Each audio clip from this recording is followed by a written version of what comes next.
I don't know if it was his actual first single, but it's sort of the first classic Elvis Costello song. But it has those keyboards that make me think of the theme from Taxi.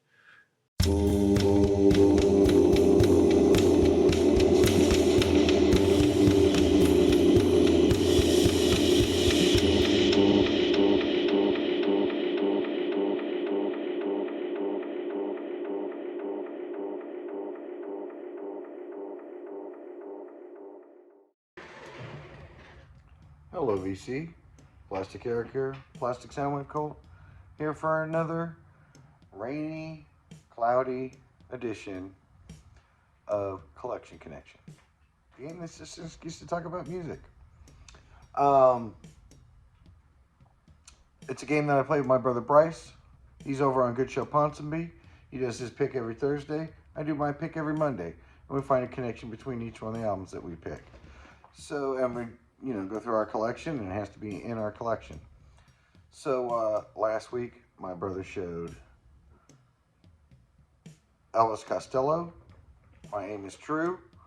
The hits on this one are good.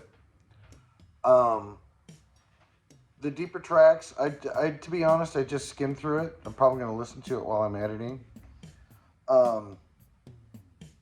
It sounds pretty good. I remember as a kid watching The Detective, and it was pretty standard fare for what was coming out in those days.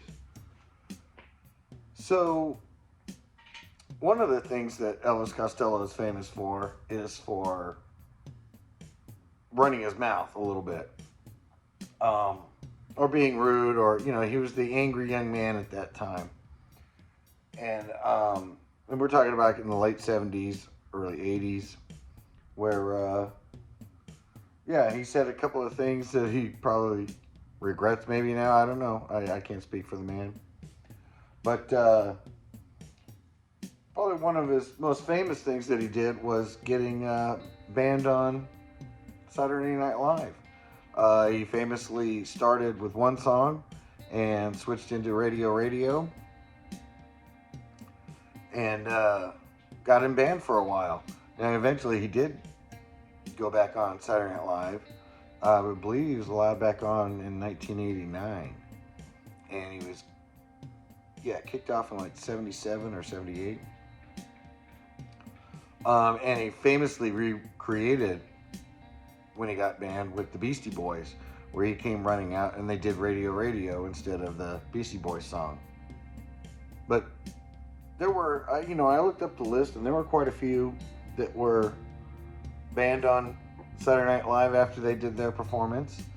And probably, as I mentioned it in another one, because I did Fear, and I mentioned about how they were banned on Saturday Night Live. But the reality of it is that we've never made it an actual connection. So I went with the other person that I talked about in that particular episode with Fear, and that would be. And so that person ended up being Sinead O'Connor. She ended up tearing up a picture of the Pope. She was singing War by Bob Marley, and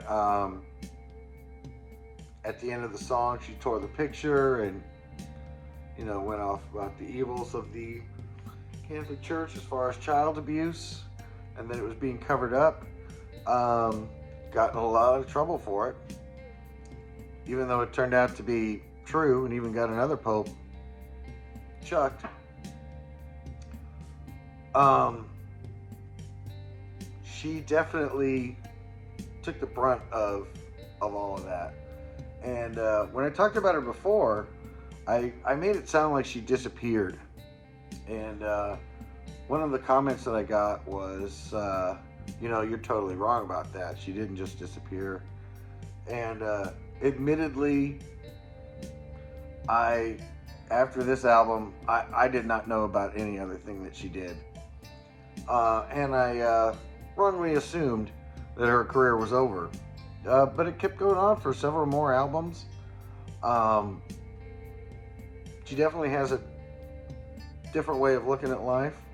And it's apparent on here a little bit. I think she has a really good voice. Fantastic voice. The songs on here that really stick out for me are I'm Stretched on Your Grave, Black Boys on Mopeds, Nothing Compares to You. I mean, the album overall is pretty solid. And, you know, she grew famously quickly because of this album. And like I said, she dropped off of my radar right after Saturday Night Live. I actually remember watching that live when it happened and being confused on what did I just see? And kind of took the news the next morning and kind of explained really what was going on there. But yeah, her song, Black Boys on Mopeds, is one of the prettiest songs on the planet. It's such a sad, heartfelt song. It's absolutely fantastic. I personally find that her version of Nothing Compares to You is the best version.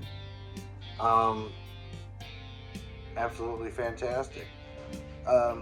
Stretched Out on Your Grave uses that one little, you know, breakbeat that everybody was using at that time, and but just the way her voice, you know, that's such a staccato type beat, and her voice just flows over the top of it very, very smoothly over the top.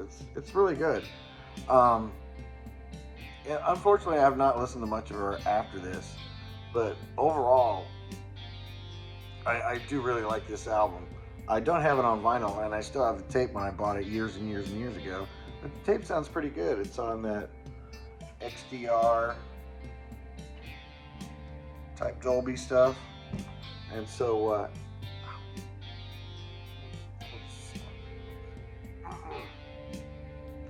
but overall, if you get a chance to ever see this on CD, tape, or vinyl, pick it up because it's a pretty good album. Yeah. So with that, as I always say, it's mostly about the music, but it's not just about the music. So until next time, I'll see you later. Bye. What are you doing?